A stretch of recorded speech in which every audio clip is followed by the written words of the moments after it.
Hello everyone, আসসালামু আলাইকুম। কেমন আছেন আপনারা সবাই? বেঙ্গলি রান্নাঘরে আপনাদের সবাইকে স্বাগত। আজ আমি রান্না করব শীতের একটি সবজি দিয়ে একটা নতুন রেসিপি, চিংড়ি শুটকি দিয়ে পুঁই মেচড়ির চচ্চড়ি। চলো তাহলে শুরু করা যাক। প্রথমে একটি প্যান বসিয়ে তেল দিয়ে তেলটি গরমও হয়ে গেছিল, পেঁয়াজটা দিয়ে দিলাম।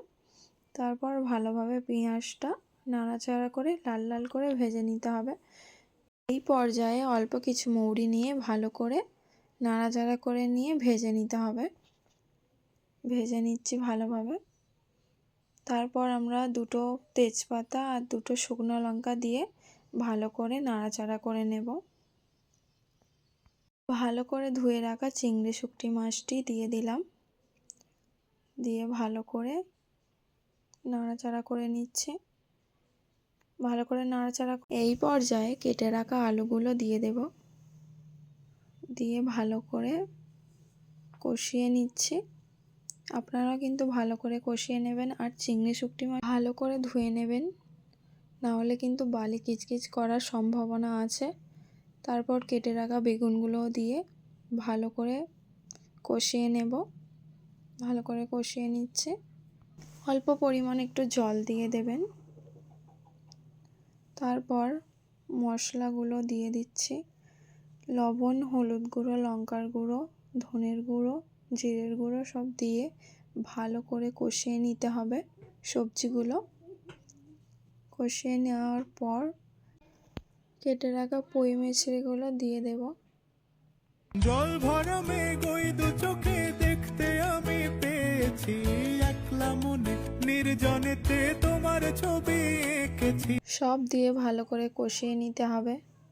ভালো করে কষিয়ে নেওয়া হয়ে গেছে। আমি অফ ক্যামেরায় ভালো করে কষিয়ে নিয়েছিলাম, আপনারাও কিন্তু ভালো করে কষিয়ে নেবেন। তারপর আমি ঢাকা দিয়ে দেব। জল ভরা মেঘ ওই দু চোখে দেখতে আমি পেয়েছি, একলা মনে নির্জনেতে তোমার ছবি এঁকেছি, নাম রেখেছি। একটু ভালো করে কষিয়ে নিলাম। এই পর্যায়ে অল্প পরিমাণ চিনি দিয়ে দেবেন। আর একটু ভালো করে সব কিছু মাখিয়ে নিয়ে কষিয়ে নিতে হবে। ভালো করে কষিয়ে নিচ্ছে। এই পর্যায়ে কিন্তু কেটে রাখা পুঁই শাকগুলো দিয়ে দেব, দিয়ে ভালো করে আরেকটু ভালো করে কষিয়ে নিতে হবে।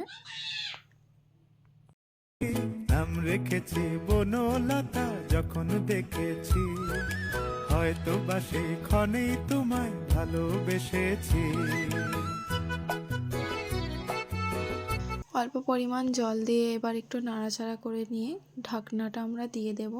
গ্যাসের ফ্লেমটা অবশ্যই লো করে দেবেন, তাতে ভালো করে সিদ্ধটাও তাড়াতাড়ি হয়ে যাবে আর আমাদের রান্নাটাও কমপ্লিট হয়ে যাবে। রেসিপিটা কিন্তু হয়েই এসেছে।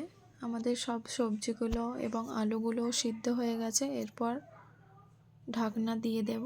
রেসিপিটা কিন্তু আপনারা অবশ্যই ট্রাই করবেন।